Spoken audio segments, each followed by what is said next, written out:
Hey everybody, Mike here. Listen, this is an easy way to make Portuguese popsicles, which everybody growing up at lodges probably bought and ate at the student store at one time, or went out to restaurants and got. But anyway, we're in America now, so the the ingredients are not exactly the same quality as we had over there. Starting with the water, most people have like city water, which is treated and got lots of chemicals in it. So what you need to do if you're going to do this is get a about a liter of water. You're not going to need that much. Just have extra. About a liter of water. Put it in a pitcher and let it set out, preferably out in the sun if you can, for a day or two. You know, um, and let the chemicals evaporate out of the water, so that it becomes kind of I don't know, island stale, if you will. And first, take a half cup of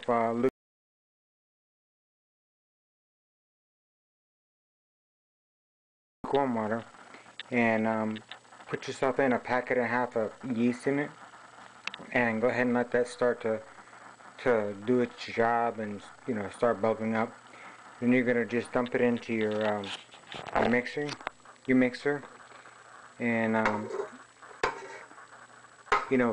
ahead and drink cup with another half cup of water. You're gonna want to get this, keep it lukewarm while you're doing this, and go ahead and dump it in the mixing bowl, and then go ahead and add yourself, you know, uh,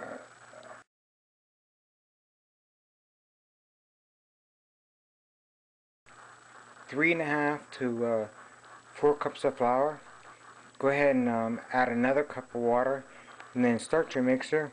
And you're not gonna want this to be like the typical bread where it's nice and thick and all that, because you're gonna be rolling it out on a very, very, floured tabletop.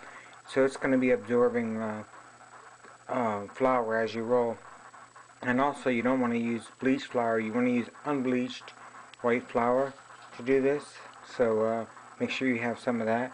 You're going to need about a teaspoon, teaspoon and a half of salt, because no bread has any flavor at all without salt. So you definitely need to add salt. And go ahead and throw it in your mixer bowl and get it mixed up. And the more difficult part is, what's coming later, as far as like making the roll, getting them shaped the right shape. And I'm going to concentrate more on that than this. This aspect of it is rather more on simple. You're also going to need to add about a pad of butter, which is about a teaspoon. Um, Not butter, but I mean margarine, because you're going to want to add that. Normally they throw in Crisco, lard, or lard back in the island, I think, to keep it from sticking. As I said, when you make this dough, it's not going to be like your traditional bread dough where it's really thick and kind of heavy. This is going to be kind of really light.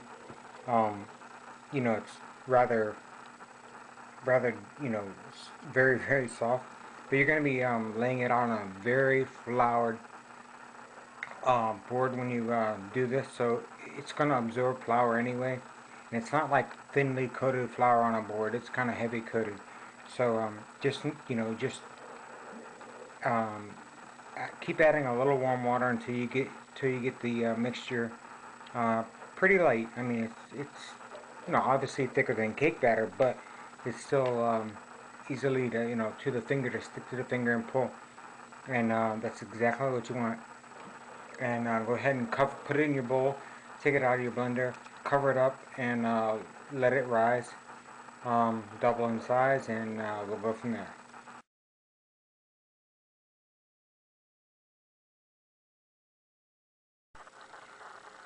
See how light and fluffy this is? It's really, really, really, really, really light. You can see the bubbles and stuff forming in it because it's so thin. That's exactly what I'm looking for. So you can do the same. Look for the same thing. It'll work out great. Okay, so the next step is to get this on a very, very floured surface, and I'll show you that next. Okay, remember I told you you're going to be using a very floured surface? Well, it's about 1 cup of flour is what I put on here. Alright, so we'll go to the next step. As soon as I get the dough worked out of that pan and the bowl, and get it rolled around a bit so it's less tacky, sticky to the hand.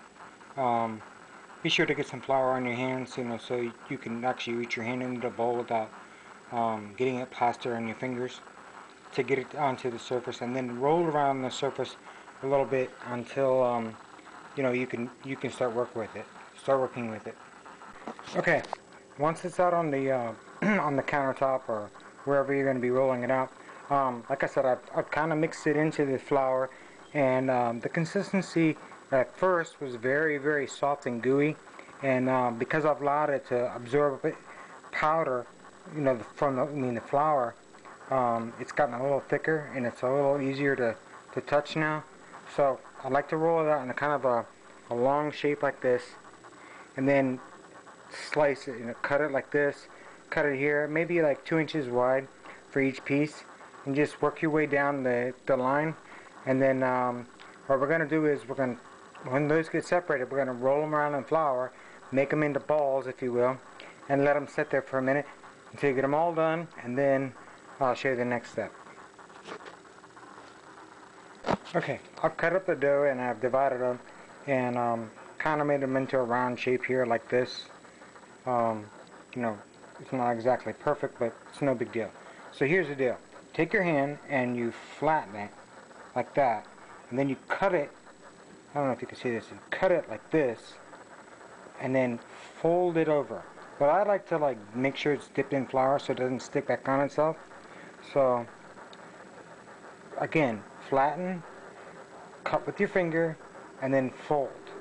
And you just let it hang out right there for a few minutes until you go to the next one. And when you get them all done, what you want to do is flip them back over on your well-greased pan.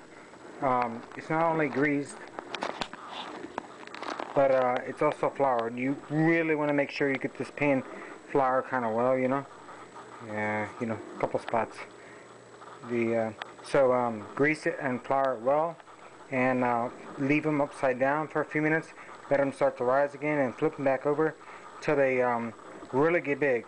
When they get about the size of a normal popsicle, then you're going to want to stick them in the oven for about 12 to 15 minutes at about 450. But really keep an eye on your oven, because just the look on them, just the color of them won't be enough. You'll want to in about 12 minutes after you start, open up the oven, put your hand and tap the top. And if it sounds kind of hollow, then you're there. Okay, after you've shaped them and everything, and they're on the pan, and you flip them back over, and they kind of look like this, then what you want to do is cover them back up with your towel, and allow them to rise until they get nice and big, and then we'll go from there. Stick them in the oven, again, about 12 minutes at 425 to 450, and keep an eye on them, because they're not going to exactly be the right color, and they're not going to be exactly the way that you would think it would be, as far as the absolute look. A lot of Portuguese recipes say to douse them with water on the tops, with spray bottle, or use a brush to brush on some water or some milk. I've tried that. I don't like it. I think it's better to go ahead and cook them the way it is until, like I said, till it's kind of hollow sounding when they're done, and then let them completely cool off. I mean, yeah, sure, you're going to eat one as soon as it's done, but let them cool off, and then if you want to go ahead and use them for a meal or anything later, stick them back in the oven at about 220 to say 250, and heat them back up. I don't know what it is, but it's kind of like everywhere else. Most people, don't get them directly hot from the postum, the bread factory, down at the main gate. They usually show up in a bag.